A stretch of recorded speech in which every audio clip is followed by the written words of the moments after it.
ইবনে রবি রাদিয়াল্লাহু তাআলা আনহু তিনি আব্দুর রহমান ইবনে আউফকে ডেকে নিয়ে গেলেন, ঘরে নিয়ে গেলেন মেহমানকে, এবং বললেন, ইয়া সাআদ ইন্নী আকসারুল আনসারি মালান। হে সাআদ, তুমি চিন্তা করো না, তুমি মনে করো না যে তোমার ভরণ পোষণ দিতে আমার কষ্ট হবে। আমি মদিনার সবচাইতে বড় বিজনেস ম্যাগনেট, সবচাইতে বড় বিজনেস ম্যাগনেট আমি। No tension, don't worry about it. Tension নিও না, আসো, তোমার জন্য আমার কি প্রপোজাল শোনো। ফাআকসিমু লাকা নিসফা মালি, আমার যত সম্পদ আছে আমি অর্ধেক তোমার দিয়ে দিব। সুবহানাল্লাহ, এত আসতে। আপনার বাড়িতে কেউ মেহমান হলে করতে পারবেন এরকম? আল্লাহ, কেমন প্রেরণার বাতিঘর তারা। ফাআকসিমু নিসফা মালি, হে আব্দুর রহমান ইবনে আউফ, আমার অর্ধেক সম্পদ তোমারে দিয়ে দিব। এখানেই শেষ না, এরপর বলতে লাগলেন, আমার অনেকগুলো স্ত্রী আছে, তুমি কোথায় যে মেয়ে খুঁজবা, প্রস্তাব দিবা, এত ঝামেলার দরকার নাই। আমার কোন স্ত্রীকে তোমার ভালো লাগে বলো, তার যদি তোমাকে ভালো লাগে তাহলে প্রয়োজনে তাকে আমি ডিভোর্স দিয়ে দিব, তাকে নিয়ে তুমি সুখের সংসার করবা।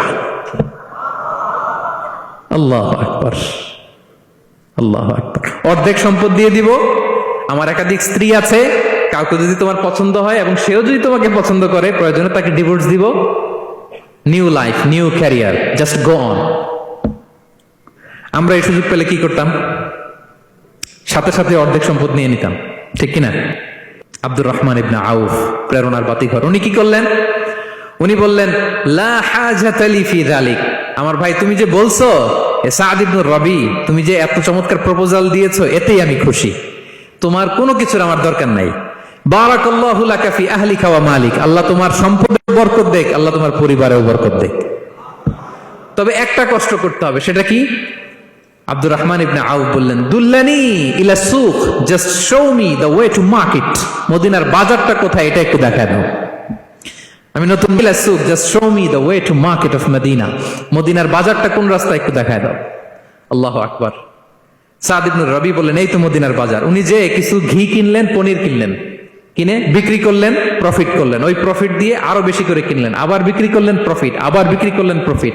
এই কেনা বেচা করতে করতে 1-2 মাসের মধ্যে উনি মদিনার one of the biggest business magnate হয়ে গেলেন।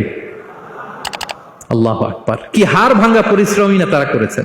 একেবারে রেডি ক্যারিয়ার ছিল, গেলাম সবচেয়ে বড় বিজনেসম্যানের অর্ধেক সম্পত্তি পেয়ে গেলাম। He didn't accept the ready career, rather he made his own path with his own Endeavour. নিজের চেষ্টায়, নিজের পরিশ্রমে, নিজের ঘাম ঝরিয়ে নিজের ক্যারিয়ার তৈরি করেছেন। চিল্লায় বলেন ঠিক কিনা? This is the biography of Abdur Rahman ibn Auf রাদিয়াল্লাহু